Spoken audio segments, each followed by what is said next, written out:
Tomas.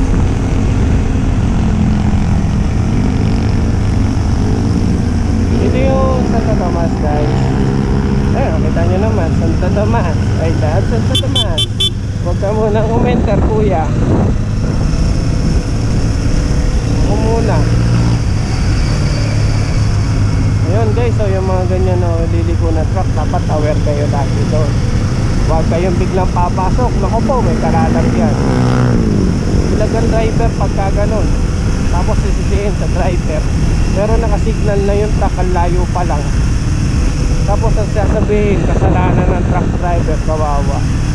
Dapat tayo pagka motorista tayo o nagdadrive tayo ng 4 wheels, maging defensive driver kayo.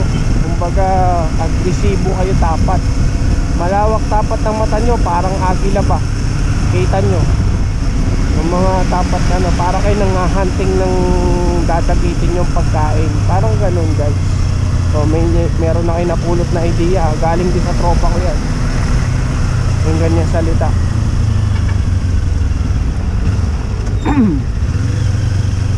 Wala akong mask ngayon, kaya ako inuubos. For the first time, hindi ako nakapag-mask ngayon. Hindi ko pa nalalapad guys. Inuna kasi natin mag-relax muna bago maglaba. Siyempre pagod, unahin natin mag-relax. Kaya lagi ko paalala guys ha, kung may dala man kayo ng sniper, rider, NMAX, big bike, ano pa man nahawak nyo sa kamay ninyo at paa, lagi kayo mag-iingat. Wag basta bara-bara pagdadrive. At ang ating buhay, minsan may asong tatawid, lalo na gabi. Ingat palagi ha. Ayun, kagaya mo ngayon na tumatawid yun.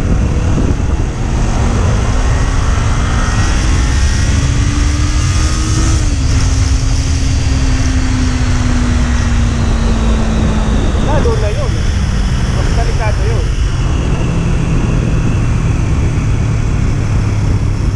Masarap talagang gamitin ng Ninja 500 guys sa mga beginner. Lalo yung pipe nito, pag narinig nyo yung ganong hiniklat ko, pinasample ko lang yun para sa tambutso. Ang ganda ng tunog nun guys pagka malayo. Stock lang ito. Demo lang yun ha, hindi tayo pagmamayabang yun. So hinik na bumira tayo kanina, demo lang yun ha. Huwag nyo mamasamay na ako nagyayabang. Hindi ako mayabang guys. Sabi ko lang sa inyo, I'm not mayabang na tao. I'm a simple. Kailangan tulungan. Tutulungan natin sa abot ng makakaya. Pero pangarap ko talaga tumulong guys sa mga kapos. Mabigyan sila kahit paano ng wala lang talaga tayong budget ng konti.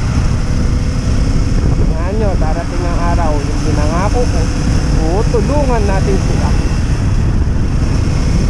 Sana subscribe nyo ang aking YouTube para update kayo sa mga short video. Ako kasi mas gusto ko yung short video na papanood kaysa dun sa yung mahaba. Minsan ako nanonood din ako ng mga mahaba, yung mga may kwento lang, yung mga ganito, yung mga bagay na ganito, yun, pwede yun. Pero mas gusto ko short video. Lagi ako mahilig mag-upload ng short video kasi doon ako may lang kasi. Paano guys? Dito nga pala tayo sa Tanawan Tanawan, City of Tanawan. Kulang na lang ibang letra dyan yung alam ko. O baka naayos na nila. Naayos na nila. Bye bye.